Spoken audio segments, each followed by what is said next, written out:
Hi.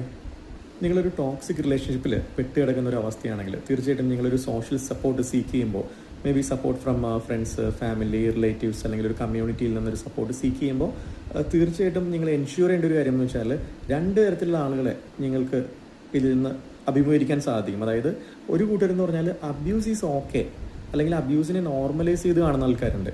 അതായത് emotional abuse, verbal abuse, physical abuse, financial abuse, ഇത്തരത്തിലുള്ള കാര്യങ്ങൾ അത് ഓക്കെ, കുഴപ്പമില്ല എന്നുള്ള രീതിയിൽ കാണുന്ന ആളുകളിൽ നിന്നാണ് നിങ്ങൾ ഹെൽപ്പ് സീക്ക് ചെയ്യുന്നതെങ്കിൽ തീർച്ചയായിട്ടും നിങ്ങൾ വർഷങ്ങളോളം ആ ഒരു അബ്യൂസിനിൽ കിടന്ന് നരകിച്ച് മുമ്പോട്ട് പോകാനുള്ള സാധ്യത വളരെ കൂടുതലാണ്.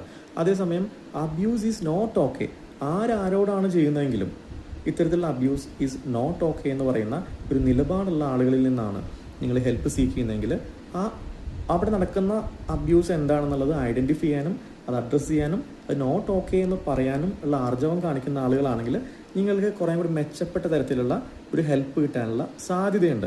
തീർച്ചയായിട്ടും നിങ്ങളെക്കുറിച്ചൊരു കൺസേൺ ഉള്ള ആളുകളിൽ നിന്ന് തന്നെയായിരിക്കും കൂടുതലായിട്ട് നിങ്ങൾക്ക് ഇത്തരത്തിലുള്ള ഒരു സപ്പോർട്ട് കിട്ടാനുള്ള സാധ്യത. കാരണം ഈ ഒരു ടോക്സിക് റിലേഷൻഷിപ്പ് നിങ്ങളുടെ mental health, emotional health, physical health എല്ലാത്തിനും ഡാമേജ് ചെയ്യുന്നുണ്ടെന്നുള്ളത് അവർക്ക് കണ്ട് മനസ്സിലാവുമ്പോൾ തന്നെ, കാരണം അവിടെ നടക്കുന്ന അബ്യൂസിനെ ഐഡൻറ്റിഫൈ ചെയ്യാനും അതിനെ അഡ്രസ്സ് ചെയ്യാനും അത് തെറ്റാണെന്ന് പറയാനും ഉള്ള ഒരു ആർജവം ഉള്ള ആളുകളാണെങ്കിൽ പെട്ടെന്ന് തന്നെ കാര്യങ്ങളെ കുറച്ചും കൂടി ഒരു ഇമ്പ്രൂവ്മെൻറ്റിലേക്ക് കൊണ്ടുപോകാനായിട്ട് അത് സഹായിക്കുന്നതാണ്.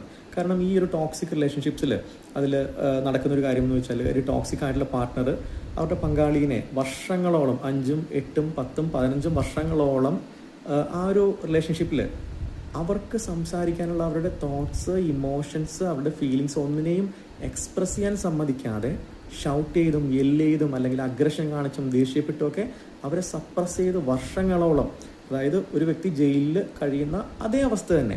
അപ്പോൾ ഇങ്ങനെ കൊണ്ടുപോകുന്ന ഒരു പ്രവൃത്തി അല്ലെങ്കിൽ പ്രവണത, അതിൻ്റെ കൂടെ തന്നെ അവരോടുള്ള emotional abuse, verbal abuse, physical abuse, financial abuse, humiliations, insult, ഇങ്ങനെ പല കാര്യങ്ങളും, അതിൻ്റെ കൂടെ തന്നെ മാനിപ്പുലേഷൻ, ഇങ്ങനെ പല കാര്യങ്ങളും അവിടെ നടക്കുന്ന ആ തെറ്റിനെ ഐഡൻറ്റിഫൈ ചെയ്യാനും അതിനെ അഡ്രസ്സ് ചെയ്യാനും അതേപോലെ തന്നെ അത് ചൂണ്ടിക്കാണിച്ച് തെറ്റാണെന്ന് പറയാനുള്ള ആർജവമുള്ള ആളുകളാണ് എങ്കിൽ നിങ്ങൾക്ക് നല്ലൊരു ഹെൽപ്പ് കിട്ടും. കാരണം കൂടുതൽ ആളുകൾ ഇത്തരത്തിൽ ഐഡൻറ്റിഫൈ ചെയ്യാനും അല്ലെങ്കിൽ ആ തെറ്റിനെ ചൂണ്ടിക്കാണിക്കാനും നിൽക്കാത്തത് കാരണം ഈ ഒരു ടോക്സിസിറ്റി ഉള്ള ആൾ ഇതിനോട് റെസ്പോണ്ട് ചെയ്താൽ ഒരു അൺപ്ലസൻ്റ് ആയിട്ടുള്ള അനുഭവം ഉണ്ടാവും എന്നുള്ളത് കൊണ്ട് തന്നെ ആ ഒരു അൺപ്ലസൻറ്റ്നെസ് അഭിമുഖീകരിക്കാനുള്ള മടി കൊണ്ട് തന്നെയാണ് പല ആളുകളും ഇത്തരത്തിലുള്ള ഒരു അബ്യൂസിനെ ചൂണ്ടിക്കാണിക്കാനും അത് തെറ്റാണെന്ന് പറയാനും തയ്യാറാവാത്തത്.